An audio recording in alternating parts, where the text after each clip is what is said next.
नमस्कार दोस्तों, सीजीपीएस सीरीज़ में आपका फिर से स्वागत है। आज के इस वीडियो में हम प्रस्तावना पढ़ेंगे और ये जो है मेंस में 10 मार्क्स में आ चुका है। इसके अलावा प्रीलिम्स के लिए भी बहुत सारे क्वेश्चन इससे बनते हैं। तो चलिए हम देखते हैं प्रस्तावना को क्या है। देखिए, पहले तो आपको प्रस्तावना वर्ड टू वर्ड याद होना चाहिए, ठीक। इसमें ही इसी का आंसर छुपा हुआ है। तो पहले हम प्रस्तावना को देखते हैं, ठीक है। जैसे बुक देखेंगे, आप कोई बुक लेते हैं तो उसमें आमुख करके दिया रहता है, फिर इंट्रोडक्शन कुछ कुछ लिखा रहता है। तो वैसी तरीके से ये प्रस्तावना है, ये हमारे पूरे संविधान का सार है, एसेंस है ना। इसको पढ़ने से कोई भी आदमी ये आइडिया लगा सकता है कि इसके अंदर क्या बातें लिखी गई होगी, किस तरह का इसका आइडियोलॉजी और फिलॉसफी होगा। तो ये हमारे संविधान का सार है, एसेंस है। तो देखते हैं इसको क्या लिखा है प्रियम्बल में। हम भारत के लोग, वी द पीपल, हम भारत के लोग भारत को एक संपूर्ण प्रभुत्व संपन्न समाजवादी पंथ निरपेक्ष लोकतंत्रात्मक गणराज्य बनाने के लिए तथा उसके समस्त नागरिकों को, ठीक। अब देखिए यहाँ से इंपॉर्टेंट चीज़ें आ रही हैं। उसके समस्त नागरिकों को सामाजिक, आर्थिक और राजनीतिक न्याय, कौन कौन से न्याय आपको मिला है? सामाजिक, आर्थिक और राजनीतिक, socio economic and political justice, ठीक। सामाजिक आर्थिक न्याय, विचार, अभिव्यक्ति, विश्वास, धर्म और उपासना की स्वतंत्रता। कितने प्रकार के स्वतंत्रता है आपके पास? विचार, अभिव्यक्ति, विश्वास, धर्म और उपासना की स्वतंत्रता, ठीक। समानता किसकी किसकी मिलेगी आपको? प्रतिष्ठा और अवसर की समानता मिलेगी, समता मिलेगी, ठीक है। और ये सब प्राप्त करने के लिए सभी व्यक्ति की गरिमा और राष्ट्र की एकता और अखंडता सुनिश्चित करने वाली बंधुता, ब्रदरहुड, बंधुता बढ़ाने के लिए दृढ़ संकल्प होकर इस संविधान सभा में आज तारीख 26 नवंबर 1949 को, ठीक, एतद द्वारा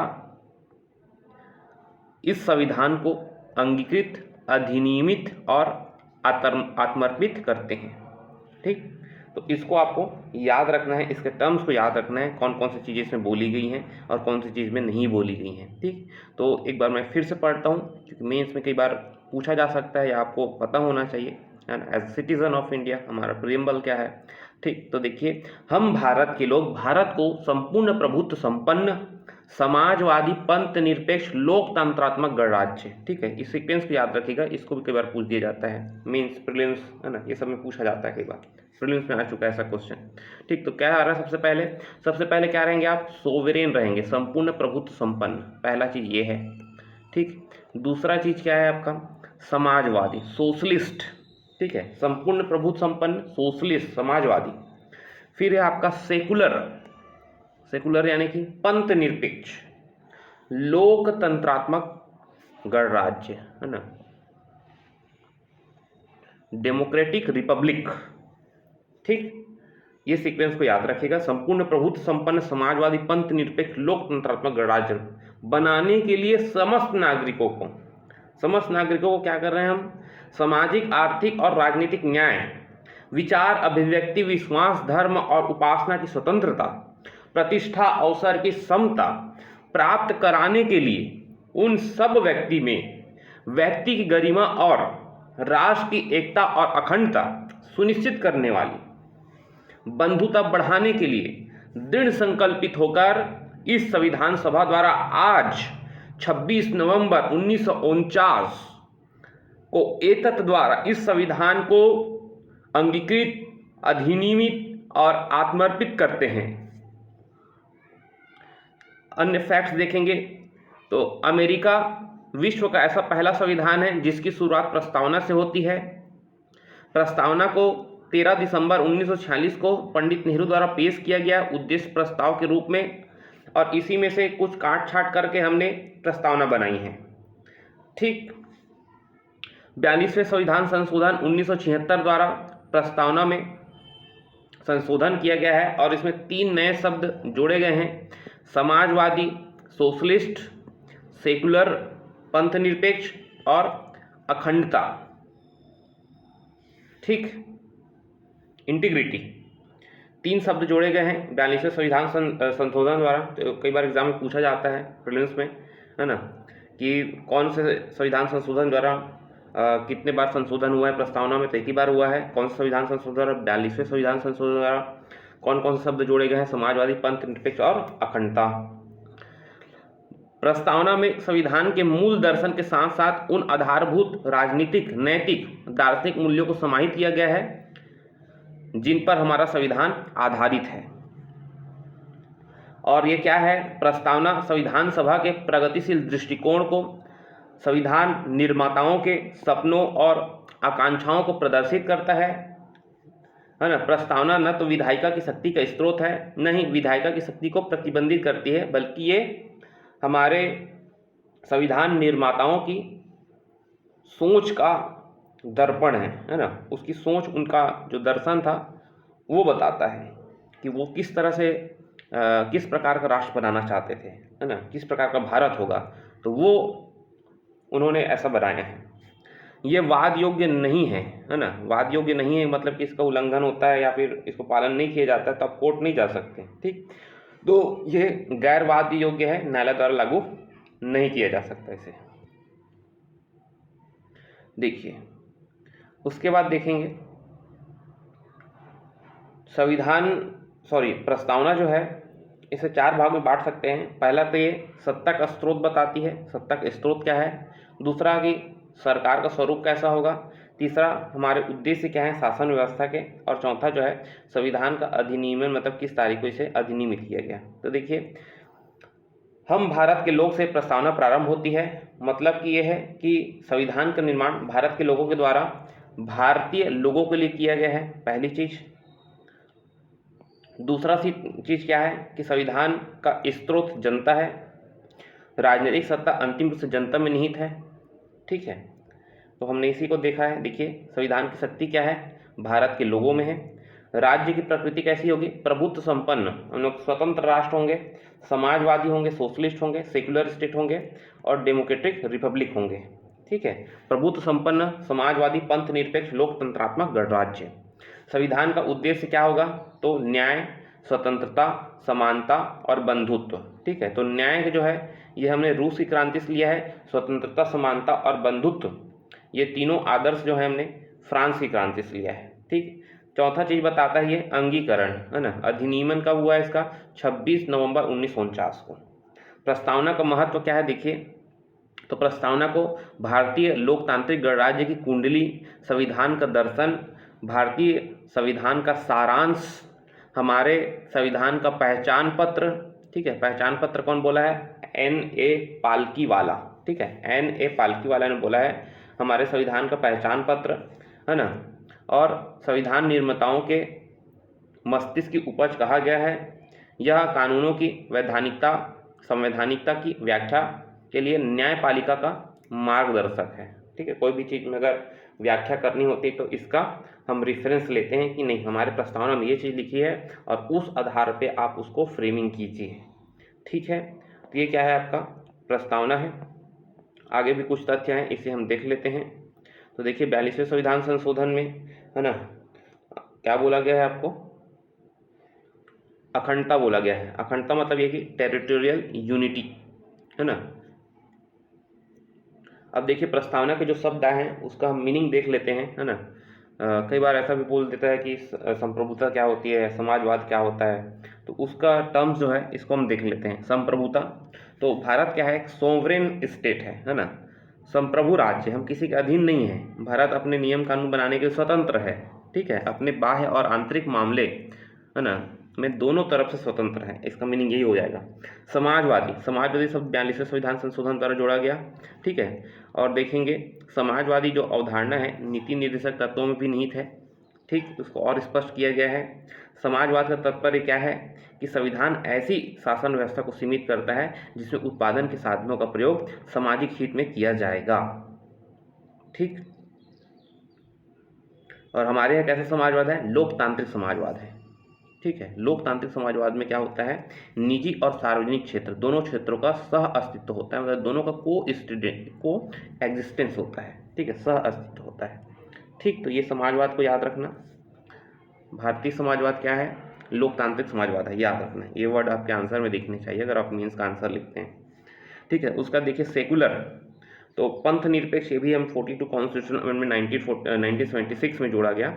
और आधारभूत ढांचे का भाग जो है सर्वोच्च न्यायालय ने तो घोषित किया है। पंथ निरपेक्ष शब्द को जोड़कर ये सुनिश्चित किया गया है कि भारत में राज्य का कोई धर्म नहीं होगा, ठीक है। भारत धर्मनिरपेक्षता के आदर्श को स्वीकार किया गया है, ठीक है।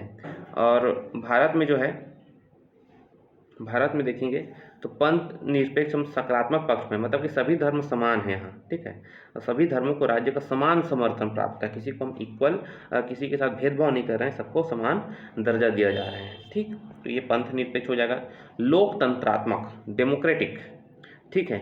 तो लोकतंत्रात्मक शब्द केवल सरकार के स्वरूप नहीं बल्कि एक विशेष प्रकार की सामाजिक और आर्थिक व्यवस्था का बोध कराती है ना। लोकतंत्र एक्चुअल में क्या है? It's a form of government, ठीक है। ये शासन का एक प्रकार, जैसे एक राजतंत्र होता है, एक धर्मतंत्र होता है। राजतंत्र मतलब कि एक जो है वंशानुगत राजा होगा और वही जो है शासन करेगा। धर्मतंत्र मतलब ये होता है कि धर्म के नियमों के अनुसार शासन चलाना, जैसे ईरान है, और मतलब ईरान भी अगर फुल्ली तो नहीं है धर्मतंत्र, लेकिन कई सारे देश ऐसे हैं जो धार्मिक नियमों से चलते हैं, ठीक है। तो हमारा देश कैसा है? लोकतंत्रात्मक है, ठीक है। सामाजिक और आर्थिक व्यवस्था का बोध कराता है, हमारे यहाँ एक ऐसी फॉर्म ऑफ गवर्नमेंट रहेगी, ठीक है। और इसमें क्या होंगे? स्वतंत्रता समानता के सिद्धांतों पर सरकार चुना जाएगा, ठीक है, जो जनता के प्रति उत्तरदायी होगी, ठीक है। भारतीय लोकतंत्र प्रतिनिधित्वात्मक, ठीक है, रिप्रेजेंटेटिव, हमारे रिप्रेजेंटेटिव चुने जाते हैं, ठीक है। तो इसी को बोल रहा है प्रतिनिधित्वात्मक संसदीय लोकतंत्र है। कार्यपालिका अपने सभी कार्यों एवं नीतियों के लिए विधायिका के प्रति उत्तरदायी होती है। कार्यपालिका यानी एग्जीक्यूटिव और विधायिका जो है आपका लेजिस्लेटिव, ठीक है। लेजिस्लेटिव क्या करती है? विधायिका कानून बनाती है और कार्यपालिका उसको क्या करती है? लागू करती है, एग्जीक्यूट करती है ना। तो इसे याद रखिएगा, कार्यपालिका अपने सभी कार्यों और नीतियों के लिए विधायिका के प्रति उत्तरदायी है। भारतीय लोकतंत्र घोषणा पत्र, सार्वभौमिक वयस्क मताधिकार, चुनाव, कानून का शासन, न्यायपालिका की स्वतंत्रता, ये सब जो है हमारी पहचान है, ठीक। अब लोकतंत्र दो प्रकार के होते हैं, देखिए, एक प्रत्यक्ष लोकतंत्र डायरेक्ट डेमोक्रेसी, और एक होता है अप्रत्यक्ष लोकतंत्र। तो हमारे यहाँ कैसा है? अप्रत्यक्ष लोकतंत्र। तो प्रत्यक्ष लोकतंत्र क्या है? देखिए, जो स्विट्जरलैंड है उधर जो है प्रत्यक्ष लोकतंत्र है। प्रत्यक्ष लोकतंत्र मतलब ये है कि अगर आपने चुना है तो आप ही उसको, जनता उसको क्या है, रेफरेंडम कराएगी, ठीक है, जनमत संग्रह होगा और फिर उसको जो भी प्रतिनिधि चुना गया उसको वापस बुला लिया जाएगा, या फिर रिकॉल है तो उसके द्वारा भी हम उसको वापस बुला लेते हैं, ठीक है। तो ये सब इसके इंस्ट्रूमेंट हैं, ठीक, प्रत्यक्ष लोकतंत्र के। हमारे देश में ऐसा नहीं है, हमारे यहाँ अप्रत्यक्ष लोकतंत्र है। पहले हम लोगों को चुनते हैं, अपने प्रतिनिधि को, फिर वो जो है किसी को हटाने की प्रक्रिया जो है संसद या विधानसभा में किया जाता है, ठीक। तो प्रत्यक्ष लोकतंत्र के साधन देखिए, जनमत संग्रह, रेफरेंडम, ठीक है, प्रत्यक्ष मतदान होता है और जिसके माध्यम से किसी प्रस्ताव पर लोगों से सीधे मतदान के लिए कहा जाता है, ठीक है। पहल क्या होता है? एक इनिशिएटिव है ना। तो वह प्रक्रिया जिसके तहत लोग विधायिका के समक्ष किसी कानून के निर्माण का प्रस्ताव रखते हैं, इसे बोलते हैं इनिशिएटिव। वापस बुलाना इन रिकॉल, है ना। आपने पंचायती राज व्यवस्था में वाली चीज़ पढ़ा होगा तो वापस बुलाया जाता है, रिकॉल जो है। तो मतदाताओं द्वारा किसी प्रतिनिधि को उसके कार्यकाल के पूरा होने से पहले हटाने की प्रक्रिया को रिकॉल बोलते हैं। और क्या है? प्लेबिसाइट, ठीक है। तो किसी लोकहित मुद्दों पर देश के नागरिकों की राय जानने की प्रक्रिया को बोलते हैं प्लेबिसाइट, ठीक, लोक राय। ये हमारा हो जाएगा। गणतंत्र, रिपब्लिक। गणतंत्र का मतलब होता है देश का प्रधान जो है जनता द्वारा निश्चित अवधि के लिए प्रत्यक्ष अप्रत्यक्ष रूप से चुना जाता है, निर्वाचित होता है, ठीक है। ये हमारे यहाँ वंशानुगत नहीं होता है, ठीक है, वंशानुगत नहीं होगा। ब्रिटेन में वंशानुगत होता है ना। अमेरिका में प्रत्यक्ष चुना जाता है, ठीक है। और भारत में कैसे चुना जाता है? अप्रत्यक्ष रूप से चुना जाता है, ठीक। गणराज्य मतलब क्या है? कि राजनीतिक संप्रभुता जनता में निहित होगी, किसी प्रकार के विशेषाधिकार प्राप्त वर्ग की अनुपस्थिति और प्रत्येक सार्वजनिक कार्यालय तक सभी नागरिकों के लिए समान तक पहुंच होगी, ठीक। अब है न्याय देखेंगे तो सामाजिक न्याय, आर्थिक न्याय और राजनीतिक न्याय, तीन न्याय की बात की गई है, ठीक। सामाजिक न्याय क्या होता है? सोशल जस्टिस क्या होता है? सभी नागरिकों के साथ जाति, रंग, वंश, धर्म, लिंग के आधार पर भेदभाव के बिना समान व्यवहार, ठीक। ये मेंस में लिखने लायक बहुत अच्छा पॉइंट है, इसको याद रखिएगा, ठीक। सामाजिक न्याय का मतलब क्या होता है? सभी नागरिकों के साथ जाति, रंग, वंश, धर्म, लिंग के आधार पर बिना भेदभाव के समान व्यवहार करना, ठीक। किसी वर्ग विशेष के लिए विशेष अधिकारों की उपस्थिति, वंचित वर्गों तथा महिलाओं की स्थिति में सुधार, ये आपका सामाजिक न्याय हो जाएगा। आर्थिक न्याय क्या होता है? उत्पादन के साधनों पर का वितरण इस प्रकार किया जाएगा कि व्यक्ति दूसरे व्यक्ति का शोषण न कर सके और उत्पादन के साधनों का प्रयोग सार्वजनिक हित में किया जाए। ठीक। सामाजिक और आर्थिक न्याय की स्थापना राज्य के नीति निर्देशक तत्व 38 और 39 में कही गई है। ठीक। आर्थिक कारकों के आधार पर भेदभाव की अनुपस्थिति। ठीक है। और इसका उद्देश्य क्या है? संपत्ति, आय की असमानता को दूर करना। ठीक। तो क्वेश्चन में आता है मेंस में कि आर्थिक न्याय क्या होता है, तो आप इसको लिख सकते हैं। ठीक। राजनीतिक न्याय। राजनीतिक न्याय का मतलब यह है कि सभी नागरिकों को समान राजनीतिक अधिकार प्राप्त है, राजनीतिक पदों तक पहुंचने की समानता है और अपनी बात सरकार तक रखने की भी पहुंचाने की समानता है। ठीक। ये सामाजिक, आर्थिक और राजनीतिक न्याय क्या होता है, इसको आपको याद रखना है। ठीक। चलिए, इसके बाद देखेंगे स्वतंत्रता, लिबर्टी। ठीक है। और इसी से क्या आया है? लिबरलिज्म आया है। उदारवाद जो आया है आइडियोलॉजी, जो आप देखेंगे, जो इकोनॉमी में आप पढ़ते हैं लिबरलिज्म, तो ये लिबर्टी से ही आया है। ठीक है, स्वतंत्रता। तो देखिए, प्रस्तावना में सभी नागरिकों को विचार, अभिव्यक्ति, विश्वास, धर्म और उपासना की स्वतंत्रता देने की बात कही गई है। और संविधान का भाग 3 है मूल अधिकार, उसमें अनुच्छेद 1 का है, उसमें क्या बोला गया है? विचार अभिव्यक्ति की स्वतंत्रता, है ना। और 25 से 28 में क्या बोला गया है? धार्मिक स्वतंत्रता बात की गई है। ठीक।